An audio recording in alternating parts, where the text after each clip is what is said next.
à la Madrid. Salut à tous, j'espère que vous portez bien, j'espère que vous avez bien mangé, vous êtes assis, vous avez pris un bon plat, vous êtes rassasié, que tout va bien, votre famille, vos enfants, votre femme.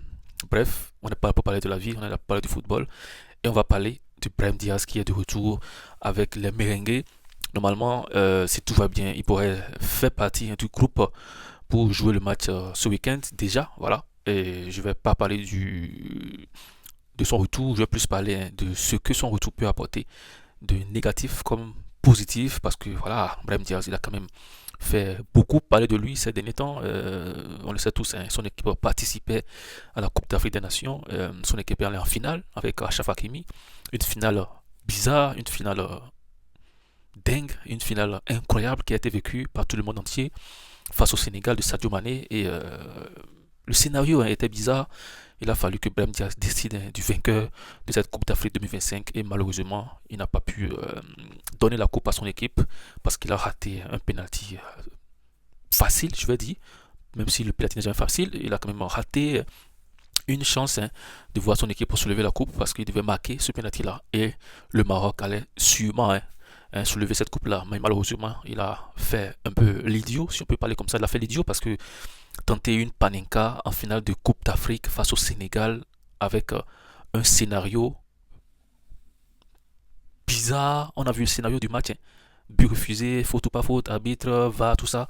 Les joueurs du Sénégal, les Sénégalais qui ont quitté, il y avait tellement de scénarios qui ont fait que ils ne devaient pas manquer de respect aux Sénégalais parce que tirer une panenka, c'était encore plus manquer de respect aux Sénégalais si la panenka avait marché. Imaginez, imaginez, imaginez un peu le Sénégal sorti sur panenka. Imaginez un peu. Donc heureusement que ça n'a pas pris. Parfois, hein, il y a Dieu qui descend, qui règle les soucis en même temps. Il y a parfois les soucis qui sont là, mais Dieu dit ok, je lève gérer. Mais quand ça énerve Dieu, Dieu même descend et puis il dit non, stop, il faut qu'on arrête. Il faut qu'on arrête. Il y a aussi le karma qui est là. Donc voilà, le karma n'a pas voulu que Brahim Diaz marque ce penalty là. Et voilà, bon, il est de retour avec ses coéquipiers du Real Madrid. La question qui se pose actuellement, c'est de savoir si avec Abeloa ça pourra continuer. Parce que franchement, la main sur le cœur. La main sur le cœur, je vous assure, Brahim Diaz, c'est un top talent. Il a même fini meilleur buteur de la compétition. C'est un joueur que moi j'aime depuis qu'il a fait Milan. Le Real Madrid l'a prêté à Milan. Il a fini Milan, il est revenu. Et lorsque Alonso le titularisait parfois ou Ancelotti le laissait jouer parfois, il était toujours dangereux devant. Brahim Diaz était toujours dangereux devant. C'est un joueur qui est vraiment pratiquement insaisissable. Il a un pied gauche comparé à Messi. Et on a forcément besoin de lui lorsqu'il fait partie d'un groupe. Donc Abeloa, pour lui, c'est un atout d'avoir Brahim Diaz sur le terrain ou sur le banc. Mais dans le problème avec son retour, c'est que psychologiquement, est-ce que psychologiquement, il a déjà digéré cette défaite-là? Parce que pratiquement, hein, les Marocains pensent que c'est lui qui a fait, voilà, que la coupe n'a pas été gagnée. Et je sais qu'on a sali son nom sur les réseaux sociaux. Voilà, il y a beaucoup de choses qui se sont passées. Maintenant, est-ce que psychologiquement ça va? Ça, c'est la suite qui nous le dira. On verra bien si ces premiers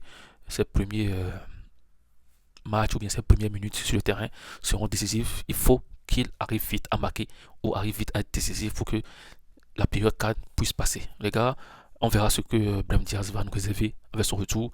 Moi, je devais parler de son retour parce que c'est important. C'est quand même un pignon du Real. C'est pas un petit joueur. Je pense qu'il peut même être titulaire devant Mastantuono si tout va bien. Mais voilà, tu vois, Mastantuono, il est très fort. On verra si entre Rodrigo, Brahim Diaz, qui pourra remplacer Mastantuono. Bref, les gars, portez-vous bien. Abonnez-vous surtout hein, si vous n'êtes pas encore abonné. On se dit à bientôt.